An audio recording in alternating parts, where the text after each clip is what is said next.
Close interval open interval, open interval क्या इसमें बताना है कितने इंटरवल में वर्तमान होगा, कितने इंटरवल में यह हासमान होगा। देखो कैसे, तो पहले ऐसे फंक्शन का तुम पहले डेरिवेटिव कर लो, सिंपल। तो क्या आएगा बेटा, 3 cos 3x आएगा, है ना। अब तुम क्या करो, इस इंटरवल को ब्रेक, अभी तो हमने इस पे ब्रेक किया। देखो अब हम देखेंगे कहाँ पे पॉजिटिव, कितने में ये नेगेटिव देता है, किस किस वैल्यू के अंतर्गत है पॉजिटिव, किस किस वैल्यू के अंतर्गत ये नेगेटिव देता है। तो ध्यान से देखो, ये हमारे पास इधर 0 हमारे पास है, इधर मेरे पास π/2 है। ये जो है ये x की वैल्यू है, किसकी वैल्यू है, x की, मेरे पास x की है। हमें 3x के लिए चाहिए, हम 3 से इसमें मल्टीप्लाई कर देंगे, तो ये x की बिलोंग्स टू है तो इसमें 3 से मल्टीप्लाई कर देंगे, क्या हो जाएगा, यानी जो x है वो बिटवीन में है, समझो वो बिटवीन में 0 से π/2 के बीच में है। हम इसमें अगर 3 से मल्टीप्लाई कर दे तो 0 रहे वाला तो 0 रहेगा बेटा, ये बन जाएगा 3x, ये बन जाएगा तुम्हारे पास क्या 3π/2। अब 3π/2 मतलब कहाँ से कहाँ तक पहुँच गए। अब मैं तुम्हें बताता हूँ इंटरवल ऐसे बनाकर, ये 0 होता है, ये होता है π/2 और ये होता है पाई, ये होता है 3π/2, मतलब यहाँ से यहाँ तक की बात की जा रही है। तो उसमें पहला चतुर्थांश आया जिसमें सभी पॉजिटिव होते हैं, तो साइन भी क्या नाम है, कॉस भी पॉजिटिव रहेगा। अब इसमें जाएंगे तो इसमें कॉस हो जाता है नेगेटिव, इसमें पॉजिटिव इसमें नेगेटिव, ऐसे पता करेंगे। और इसमें जाएंगे तो इसमें भी क्या होता है नेगेटिव, मतलब कॉस पॉजिटिव किस में होता है, केवल 0 से लेकर π/2 के बीच में। तो यहाँ पे जो इंटरवल बनेगा कि 0 से लेकर π/2 के बीच में, 0 से लेकर π/2 के बीच में, ये केवल धनात्मक वैल्यू देने वाला है। नहीं समझने के बाद रख के देख लो, धनात्मक की वैल्यू मिलने वाला है इसमें, ठीक है। इस इंटरवल के अकॉर्डिंग मैं बता रहा हूँ, है ना, 3x के इंटरवल के अकॉर्डिंग। ये 3x की बात कर रहा हूँ मैं, समझो 3x की बात कर रहा हूँ मैं। ये कौन है, 3x है। तो 3x मिला मुझे कहाँ, 0 से π/2 के बीच में मिला। क्लियर हुआ, डाउट है। π/2 पर क्या देगा, 0, तो 0 पे ज़्यादा निष्कर्ष निकालेंगे अपन। अब आगे हमारे देखते हैं π/2 से कहाँ तक जाते हैं। तो मान लो π/2 से कहाँ तक जाते हैं, तो अगला देखो π/2 से लेकर 3π/2 तक। तो 3x जो अगला 3x है मेरा, वो अगला है π/2 से लेकर कहाँ तक, 3π/2 तक, ये ऐसा होता है। अब तुम्हें x का बताना है, x का, तो तुम इसमें 3 से डिवाइड करा लो, तो क्या हो जाएगा 0, ये हो जाएगा x, ये हो जाएगा π/6, और ये हो जाएगा कितना, 3 से डिवाइड कर लो, π/6 से लेकर कितना हो जाएगा, 3 से डिवाइड कर देंगे π/2, ये बनेगा इंटरवल। ये बन जाएगा किसके लिए, इस पे क्या हुआ था पॉजिटिव नेगेटिव, इस पे पॉजिटिव, मतलब ये हो गया वर्तमान के लिए, और ये हो जाएगा आपका हासमान के लिए। अब इतना समझ में आया, बताओ बेटा, चेक करो अपना आंसर। 6 से ब्रेक हुआ होगा, π/6 से। क्लियर हुआ। तो इंटरवल से खेलना सीखो, वो तुम पहले भी खेलना सिखा चुके हैं, पता नहीं कब सीखोगे तुम लोग, बड़े हो रहे हो क्या कि छोटे हो रहे हो। खेलना सीखोगे तभी तो टूर्नामेंट में जाओगे। आजकल वैसे मैच के टूर्नामेंट चल रहे होंगे, है ना। टूर्नामेंट जाते हो खेलने, कभी गए हो। अच्छा, मैच में इंटरेस्ट नहीं है, चलो ठीक है। चलो वॉलीबॉल के टूर्नामेंट होते हैं, उसमें चले जाओ। रब कर दूं, रब कर दूं, रब कर दिया जाना बेटा।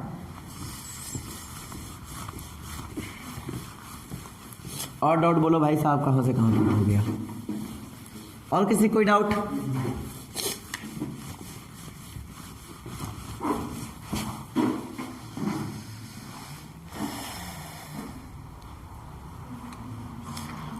तो मैं आगे लेकर चल रहा हूं तुम्हें स्पर्श रेखा और अभिलंब रेखा में, एप्लीकेशन ऑफ डेरिवेटिव में, टैंजेंट लाइन,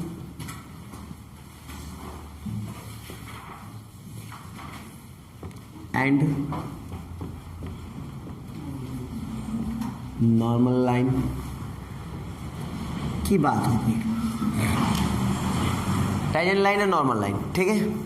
तो इसके बारे में वो विचार कर लेते हैं बेटा। देखो क्या होता है, जब आपके पास कोई कर्व दिया जाता है, मान लो fx, और जब कोई लाइन ड्रॉ कर रहे हैं तो वो एक स्लोप में होगी, ये तो इधर है तो इधर, इधर तो कोई स्लोप होगा। यानी कोई टैंजेंट, कोई भी लाइन निकालनी है तो उसके लिए सबसे महत्वपूर्ण पॉइंट होता है स्लोप, ठीक है। और दूसरा पॉइंट होता है किस पॉइंट से उसका स्लोप निकाल रहे हैं। तो पॉइंट और स्लोप, अगर कोई लाइन निकालना चाहते हो तो तुम्हारे लिए दो बात महत्वपूर्ण पॉइंट, एक तो स्लोप, एक तो पॉइंट, ठीक है। तो अगर हम बात कर लेते हैं कि एफ एक्स मेरे पास कोई कर्व है, जैसे कि विजुअलाइजेशन के लिए कुछ छोटा सा कर्व हम यहाँ पे बना लेंगे एफ एक्स, और पर्टिकुलर इसको कोई पॉइंट हमने ले लिया पी, जिसपे हमें क्या करना है, काम करना है, तो इसको मान लिया x1 y1, राइट। और इस पे हमने स्लोप ऐसे ड्रॉ कर लिया, सिंपल ये स्लोप ड्रॉ कर लिया। तो स्लोप लाइन इसको ये, क्योंकि इस कर्व को ये टच कर रही है, इसलिए इसको लाइन को नाम दे दिया मैंने क्या, टैजेंट लाइन, टीएल टैजेंट लाइन दे दिया। क्लियर है। तो इस लाइन का इक्वेशन, अब क्योंकि यहाँ पे स्लोप बना रहा है, कोई थीटा बना रहा होगा, तो स्लोप निकालने का फॉर्मूला एक तो बन गया m बराबर tan थीटा, क्या हो गया, tan थीटा, या फिर क्योंकि ये टैजेंट है इसका, तो इसको हम ऐसे भी बोल सकते हैं dy अपॉन ds, किस पॉइंट पे देखा जा रहा है टैजेंट, x1 कामा y1, ऐसे भी हो सकता है। ये लॉजिक क्लियर है कि डाउट है, क्लियर है। तो अगर ये है तो ये मेरा क्या कहलाएगा, स्लोप कहलाएगा। और अगर मुझे इक्वेशन निकालना बेटा, इक्वेशन, तो हम इक्वेशन जानते हैं, अगर कोई भी लाइन का इक्वेशन निकालना चाहते हो, ये 2D 3D में हम लोगों ने बहुत अच्छे सीखा। 2D में क्या सीखा था कि अगर लाइन का इक्वेशन निकालना चाहते तो y माइनस y1 होता है, वो पॉइंट जिस पॉइंट से होकर जा रहा है, ये वो पॉइंट जो इस लाइन पर है, तो वो पॉइंट क्या होगा, y minus y1 equal to m x minus x1, ये लाइन का इक्वेशन ये बन जाता है। ये तो पता ही होगा ना, कि मैं निकाल के बताऊँ, फॉर्मूला भी डेराइव मैंने कराया था अच्छे से, तो ये बन जाता है। तो m की वैल्यू यहाँ पे ये हो जाएगी, ठीक है। अब नॉर्मल क्या होता है, इस टैजेंट लाइन पर कोई नॉर्मल ड्रा किया जाए, मतलब परपेंडिकुलर ड्रा किया जाए, तो अगर हम परपेंडिकुलर ड्रा करेंगे इस पॉइंट पर, ये P हमारा है x1 y1, ठीक है, इस पर हमने परपेंडिकुलर ड्रा कर दिया,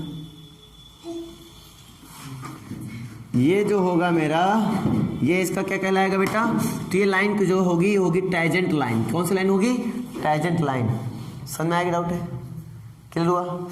अब ये जो होगा इधर, ये परपेंडिकुलर हो जाएगा, ठीक है। अब यहां पे अगर एंगल थीटा मान लो, और ये एंगल मान लो θ2, तो मुझे बताओ, ठीक है, ये तो क्लियर हुआ, कोई दिक्कत है। तो अगर मान लो ये परपेंडिकुलर ना होता, कोई पर्टिकुलर एंगल होता, भाई बस वरना अगर ये परपेंडिकुलर ना होता और कोई पर्टिकुलर एंगल होता ये, तो उसको नाम देते हैं मान लो थीटा, है ना। अगर दो लाइनें ऐसे होती, सिंपली ऐसे ऐसे होती हैं, ऐसे ऐसे, तो ये θ1 ये θ2 मान लो नाम दिया हमने, और हमेशा x के पॉजिटिव डायरेक्शन से लेंगे, ठीक ना बेटा, θ2 ले लिया, और ये मान लो थीटा, तो हम जानते हैं इन दोनों का एंगल का सम किसके बराबर होगा, है ना। The sum of any two interior angle of triangle is equal to the opposite extend of angle. Clear है कि डाउट है, क्लियर है। तो यहाँ पे अगर हम बात करेंगे तो हो जाएगा θ1 plus theta is equal to θ2, ठीक है। तो यहाँ से आ जाएगा बेटा क्या, थीटा इक्वल टू क्या आ जाएगा, θ2 माइनस θ1। यहाँ से अगर tan थीटा लेंगे तो यहाँ से बन जाएगा tan थीटा इक्वल टू, तो डायरेक्टली मैं फॉर्म बता रहा हूँ m1 माइनस m2, ऐसा करके पढ़ा नहीं पढ़ा, 1 प्लस m1 m2, तो सिंपली फॉर्मूला हो जाता है। तो ये भी फॉर्मूला कहीं ना कहीं इस्तेमाल कर सकता हूँ मैं, लेकिन मैं यहाँ से ये इस्तेमाल नहीं करने वाला हूँ, मैं तुम्हें थोड़ा कॉन्सेप्ट बता रहा था।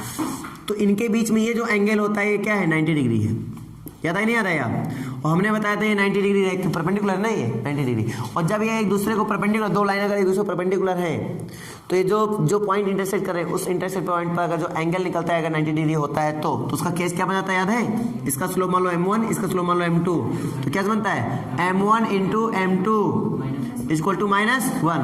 अगर मुझे टैजेंट लाइन की स्लोप पता है, तो नॉर्मल लाइन की स्लोप निकालना, तो कैसे निकालेंगे, ये वो टैजेंट लाइन की स्लोप, ये वो नॉर्मल लाइन की स्लोप। टैजेंट में चलो t लिख देते हैं, नॉर्मल में चलो n लिख देते हैं, कोई दिक्कत। टैजेंट में हमने लिख दिया t, तो नॉर्मल में क्या लिख देंगे, n, तो ये हो जाएगा mn is equal to -1/mt। नहीं समझ में क्या बात आ गई। तो यहाँ पर क्योंकि इक्वेशन तो वही, भैया जी ये भी तो इक्वेशन तो वही देगा ना, लाइन ऑफ इक्वेशन तो वही देगा, पॉइंट ए भी इस पर भी तो लाई कर रहा है ये, तो इसका मतलब यहाँ से क्या बन जाएगा, y minus y1 equal to क्या बन जाएगा, यहाँ पे बन जाएगा mn, ये बन जाएगा, ये बन जाएगा x माइनस x1। तो ये किसका इक्वेशन हो जाएगा बेटा, ये हो जाएगा नॉर्मल, सॉरी टैजेंट लाइन के लिए इक्वेशन हो जाएगा, इक्वेशन ऑफ टैजेंट लाइन, और ये बन जाएगा इक्वेशन ऑफ नॉर्मल लाइन। नहीं समझ, ये बात बता दूं, आ गई ना। ये कुछ बेसिक कॉन्सेप्ट है, अभी मैं कुछ अलग तरीके से बात करूंगा, इनके ऑब्जर्वेशन पे बात करूंगा। नोट करना है, नोट कर लो।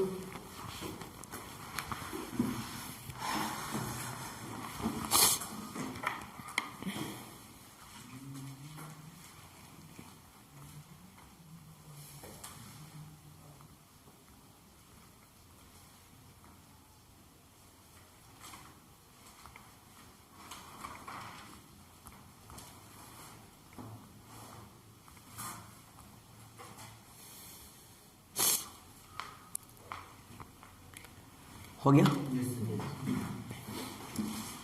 तो याद रखना किसी भी इक्वेशन के लिए, लाइन के लिए हमें क्या इंपॉर्टेंट है, एक पॉइंट और उसका स्लोप। उस लाइन पर कोई भी एक ऐसा पॉइंट फाइंड करो जो लाई कर रहा है, और दूसरी चीज उसका स्लोप फाइंड कर लो, बस बात खत्म। आपके पास दो ही टारगेट है, एक स्लोप निकालने का टारगेट, एक पॉइंट निकालने का टारगेट। अगर दो चीजें तुम्हें गिवन है तो फिर लाइन निकालने में कोई दिक्कत नहीं है। क्या इतनी बस आपको समझ में आ गई? आगे बेटा, अब एक कर्व का तुम्हें वैल्यू देगा, एफ एक्स की वैल्यू तुम्हें कोई ना कोई देगा। एक कर्व है किसका? एफ एक्स का। ये बात सबको क्लियर है ना? अब मैं बात करता हूँ कुछ ऑब्जर्वेशन की, first observation, second observation, third, इस टाइप से, ठीक है। तो मेरे पास कुछ ऑब्जर्वेशन आ रहे हैं। फर्स्ट ऑब्जर्वेशन, अगर मैं कहूँ कि मेरे पास कोई कर्व है, ठीक है, और जो टाइजन लाइन है बेटा, ये मान लो कोई कर्व है और ये जो टाइजन लाइन है वो इसको टच करता है, लेकिन वो परपेंडिकुलर होता है एक्स एक्सिस पर, यानी एक्स एक्सिस पर लंब है, ऐसा बोल सकते हो। और यह भी बोल सकते हो वाई एक्सिस के पैरेलल है। बात एक ही है। टाइजन लाइन की बात करो मैं, ये मेरी टीएल है, क्लियर है नहीं क्लियर? तो टाइजन लाइन की बात कर रहा हूँ, ये ऐसा, ये लाइन ऐसी है, ये लाइन ऐसी कुछ दिख रही है मुझे, ये तो दिख रही है कि वाई एक्सिस के पैरेलल है। क्या दिख रही है? वाई एक्सिस के पैरेलल या फिर परपेंडिकुलर ऑन एक्स एक्सिस, यानी एक्स एक्सिस पर लंब है, ये वाई एक्सिस के पैरेलल है, समझना। परपेंडिकुलर ऑन एक्स एक्सिस या फिर पैरेलल टू वाई एक्सिस। अगर इन दोनों में से कोई भी केस बोल रहा है तो काम एक ही है। वाई एक्सिस की पैरेलल होगा तो भी इसका मतलब परपेंडिकुलर ऑन एक्सिस गया। अगर परपेंडिकुलर ऑन एक्सिस बोलोगे तो इसका मतलब पैरेलल टू वाई एक्सिस गया। तुम्हें दोनों केस में तुम्हें बस ये याद रखना है कि वो एक्स एक्सिस से एंगल कितना बना रहा है, एक्स एक्सिस से एंगल कितना बना रहा है, बस तुम्हें ये याद रखना है। तो एक्स एक्सिस से एंगल कितना बना रहा है? ये 90 डिग्री बना रहा है। तो तुम सोचो अगर 90 डिग्री है तो मेरे पास स्लोप कैसे निकलेगा? m बराबर क्या होता है? tan theta. तो tan 90 की वैल्यू कितनी होती है? इन्फिनिटिव मतलब कितना होता है? 1/0। अब तुम सोचो, अब मैं नॉर्मल की इक्वेशन की बात कर रहा हूँ, नॉर्मल इक्वेशन की बात कर रहा हूँ, सॉरी टाइजन की इक्वेशन की बात कर रहा हूँ। तो ये क्या हो गया मेरे पास? क्या हो गया? मतलब 1/0, अभी तो बताया मैंने। और ये क्रॉस मल्टीप्लाई कर देंगे तो क्या हो जाएगा? x - 1 = 0। मतलब इस सिचुएशन के लिए जो टैजेंट लाइन का इक्वेशन मिल जाएगा वो क्या मिल जाएगा? x - x1 = 0 मिल जाएगा। बस समझे नहीं? डायरेक्टली सूत्र से निकाल देंगे हम, डायरेक्टली आंसर आ जाएगा, कोई दिक्कत नहीं समझे क्या बात? आगे ना। अब यहीं से अगर हम नॉर्मल लाइन की बात कर लें, अब सोचो नॉर्मल लाइन कहाँ जाएगा? ये टाइजन लाइन था, Tizen line and normal line देखो, तो मान लो एक कर्व था ऐसे, अब नॉर्मल लाइन ऐसे तो जाएगी बेटा। नहीं समझे क्या बात? अगर Tizen line perpendicular on x axis गया तो नॉर्मल लाइन किसके परपेंडिकुलर होगा? उसके वाई एक्सिस के परपेंडिकुलर होगा। नहीं तुम्हें नहीं दिख रहा है क्या? हमें एंगल कहाँ से चाहिए? एक्सिस चाहिए, तो इसका एंगल कितना हो जाएगा? एक्स एक्सिस का एंगल 0 है ना, लाइक अगर m देखो, अगर m मेरा t है, ऐसे सुनो, mt मेरा dy/dt, देखो mn कितना हो जाएगा? तुम खुद बुद्धि लगाओ। mn तो -1/mt होता है, दैट मीन्स -1/tan थीटा होता है, दैट मीन्स माइनस का cot थीटा। तो mn निकालने का तरीका क्या है? -cot theta. नहीं समझे क्या बात? सही है क्या? आगे ना। तो तुम सोचो cot 0 की वैल्यू कितनी होती है? हाँ, इन्फिनिटी होती है। लेकिन मैं कॉट क्यों निकाल रहा हूँ? मैं तो सीधे निकाल सकता ना, tan से निकाल सकता ना, मैं यहीं से निकाल सकता हूँ ना सीधे। mt मुझे पता नहीं पता, ये बताओ। mt मुझे पता है ना, mt मेरा कितना आया? mt मेरा कितना आया? इन्फिनिटिव आया। mt मेरा कितना आया? इन्फिनिटिव आया। इन्फिनिटिव यहाँ रखूंगा तो वैल्यू कितनी आएगी? mn कितना आएगा? 0 आएगा यार। कितना आएगा? 0 आएगा। कितना आएगा? 0 आएगा। क्लियर हुआ? डाउट है? क्लियर है। तो ये 0 हो जाएगा, तो इसका मतलब यहाँ पे 0 रखेंगे तो कितनी वैल्यू हो जाएगी? mn की वैल्यू यहाँ पे 0 रख देंगे तो ये कितना हो जाएगा? ऐसे 0 रख देंगे, कितना हो जाएगा भाई साहब? तो y - y1 = 0 हो जाएगा। नहीं समझ ये बात है तो बताओ आगे।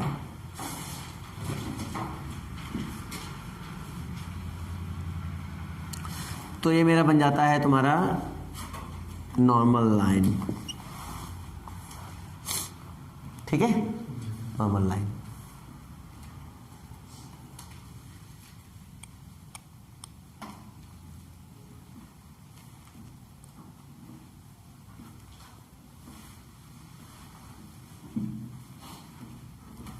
समझ में आ गया कि डाउट है? आ गया। लेकिन अगर मैं चला जाऊं नेक्स्ट सेकंड पार्ट में, और सेकंड पार्ट ये कहता है कि अगर मैं ये कहूं ये कोई है और इस बार परपेंडिकुलर ऑन टैंजेंट लाइन जो है perpendicular on y axis, clear गया? वाई एक्सिस ये टैंजेंट लाइन हुआ तो परपेंडिकुलर जो नॉर्मल लाइन मेरे कहाँ होगी? परपेंडिकुलर ऑन एक्सिस, ये नॉर्मल लाइन हो गई। तो इस सिचुएशन में चीज़ें उल्टी हो जाएंगी, है ना? तो अगर इस सिचुएशन में बात करें टैंजेंट लाइन कितना हुआ बेटा? टैंजेंट लाइन तो क्या हो जाएगा मेरे पास? तो हो जाएगा y minus y one equal to 0 और x minus x one equal to ये क्या बन जाएगा? नॉर्मल लाइन बन जाएगा। नॉर्मल लाइन कितना हो जाएगा बेटा? x minus x one equal to 0। तो आई थिंक समझ में आ गया। अब इस पर रिलेटेड क्वेश्चन करेंगे अपन इजी फॉर्म में और आप लोग बताएंगे।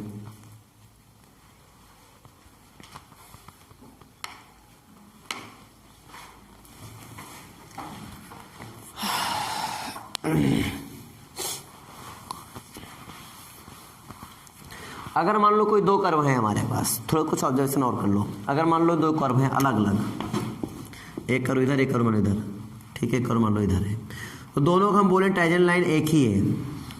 दोनों का टैंजेंट लाइन क्या है? एक ही है। अगर हम ऐसा बोल दें तो हो सकता नहीं हो सकता है? एक लाइन एक हो सकता है। तो तुम बताओ इसको कैसे सिद्ध करोगे दोनों टैंजेंट लाइन एक ही है? कैसे फाइंड आउट करोगे कि दोनों का टैंजेंट लाइन एक ही है? कैसे फाइंड आउट करोगे? अरे भाई जब दोनों टैंजेंट लाइन एक ही तब हो सकता है जब दोनों स्लोप क्या हो? सेम हो।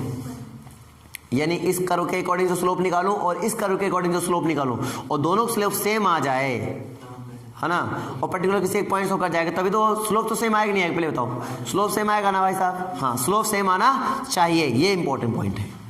अगर स्लोप सेम नहीं आएगा तो जाहिर सी बात है फिर वो एक नहीं हो सकती, है ना? तो स्लोप तो सेम आना चाहिए, चाहिए ना चाहिए? आना चाहिए। अब मैं कुछ क्वेश्चन ले लूं अगर बुद्धि चल रही हो तो रब कर दो ये सब।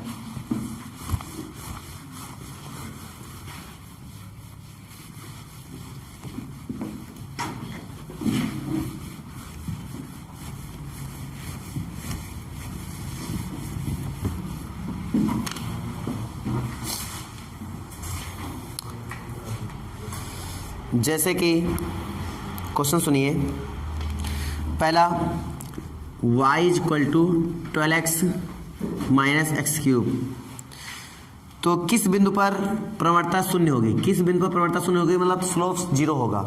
पॉइंट के ऑप्शन तुम्हें दिए जाएंगे, ठीक है, लेकिन ऑप्शन देने का क्या मतलब? तुम डायरेक्टली निकालो,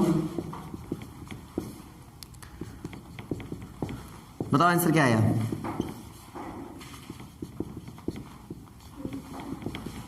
नहीं समझे क्या बात मेरी? किस पॉइंट पर स्लोप क्या हो जाएगा? 0 हो जाएगा भाई साहब। बताओ आंसर क्या आया?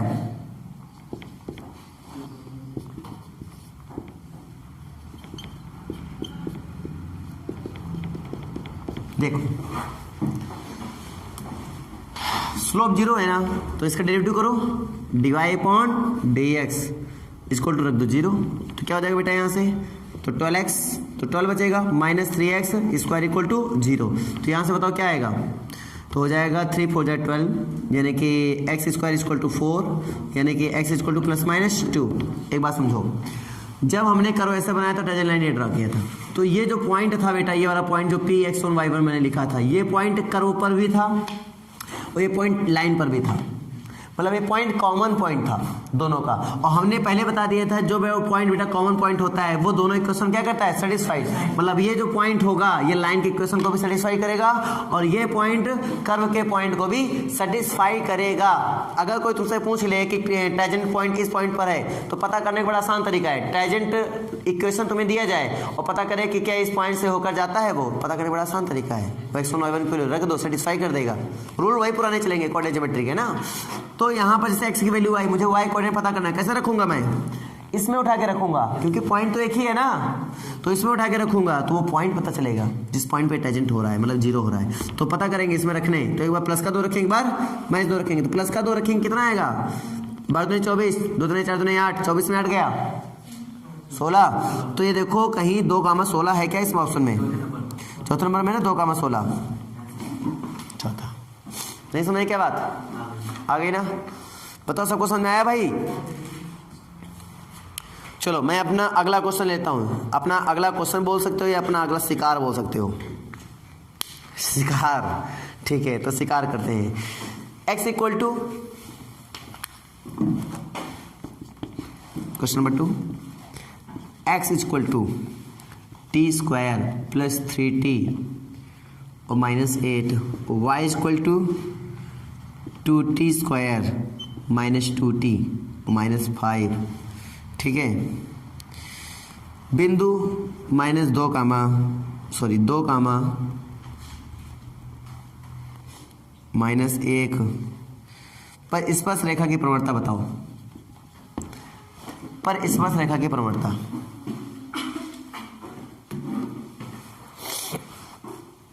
पर स्पर्श रेखा की प्रवणता,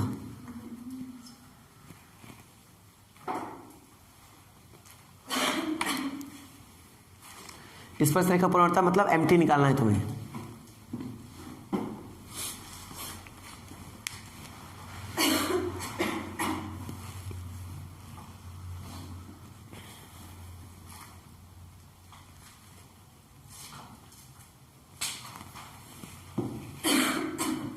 अगर लग गया हो तो बताओ।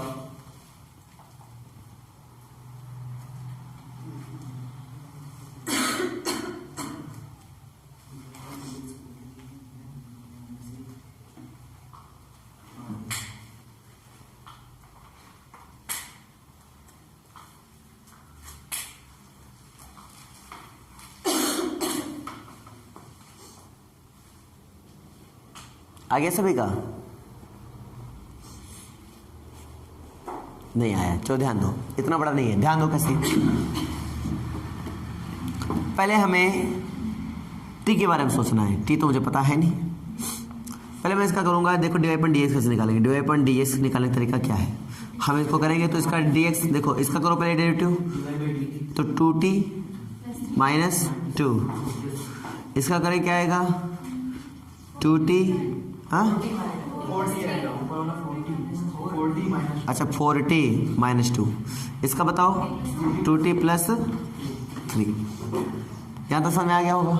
लेकिन समस्या इस बात की है बेटा कि ये x और y दिया गया है, तुम्हें t नहीं दिया गया, तो x और y दिया गया है, x 2 y -1 दिया गया है।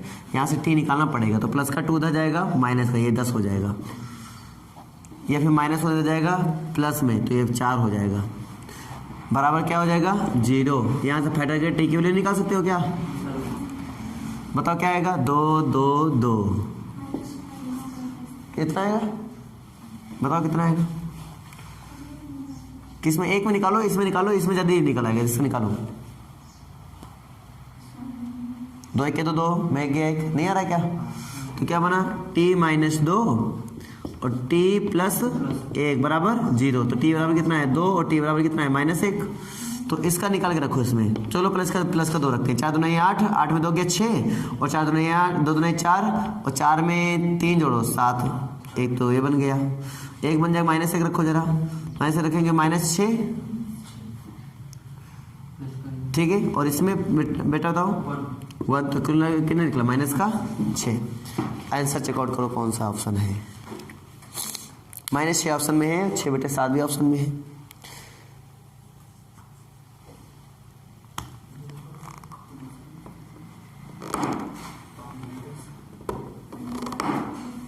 हाँ ऑप्शन में दोनों है, ऊपर वाला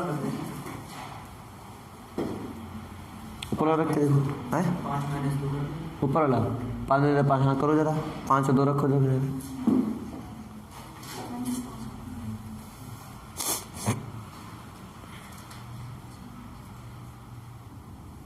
5 - 2 आ रहा है क्या, प्लस का 5 तो 2 दोनों में कौन मिला।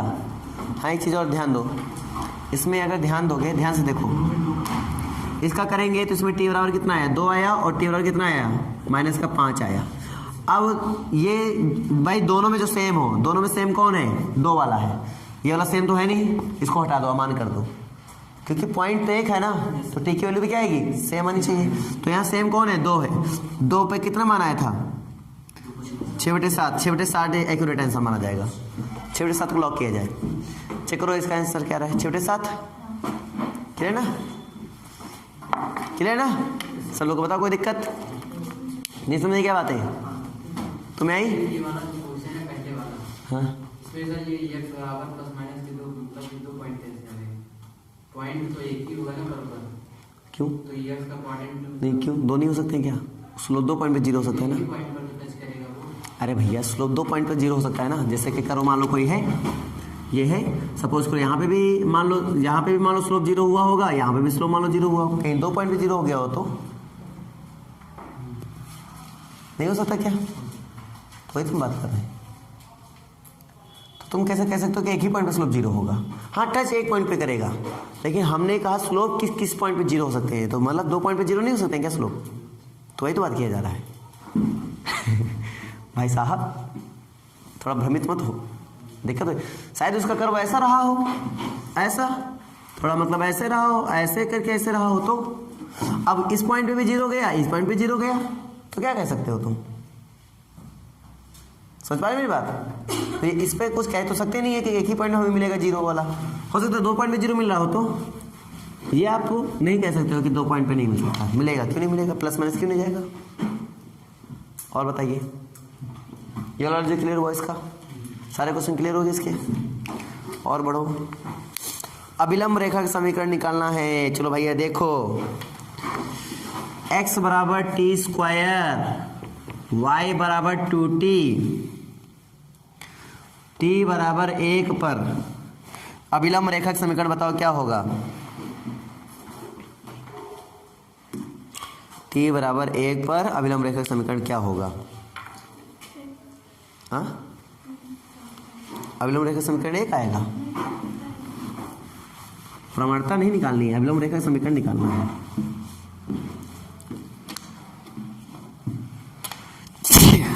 बहाल है।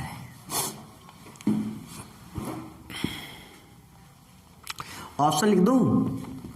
पहला option x plus Y minus 3 equal to 0। दूसरा option x plus Y plus 1 equal to 0। तीसरा option x plus Y minus 1 equal to 0। And चौथा option x plus Y plus 3 equal to 0। इनमें से कौन सा आंसर जा रहा है?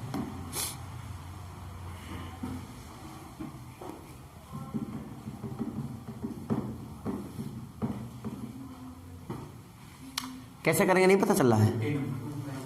पहला नंबर देखो कैसे करना है, dy अपॉन डी एक्स निकाल लेना है, जिसको हम m नाम देते हैं। ठीक है, कैसे निकालेंगे सबको समझ में आ रहा ना? तो कैसे, तो y वाला हो जाएगा 2, इसका हो जाएगा 2t, और t वैल्यू बराबर रख देंगे, कितना जाएगा 1। लेकिन हमें चाहिए mn, नॉर्मल अभिलंब रेखा समीकरण निकालना है mn, तो हो जाएगा कितना -1 हो जाएगा। अब जानते हो formula, x minus sorry y minus y1, y minus y1 की वैल्यू यहाँ से रखेंगे 2 equal to -1, x minus x1, x1 की वैल्यू यहाँ हो जाएगी 1, इसको रखेंगे तो हो जाएगा y minus 2 equal to minus x plus 1। That means यहाँ से क्या आएगा x plus y minus 1 equal to 0।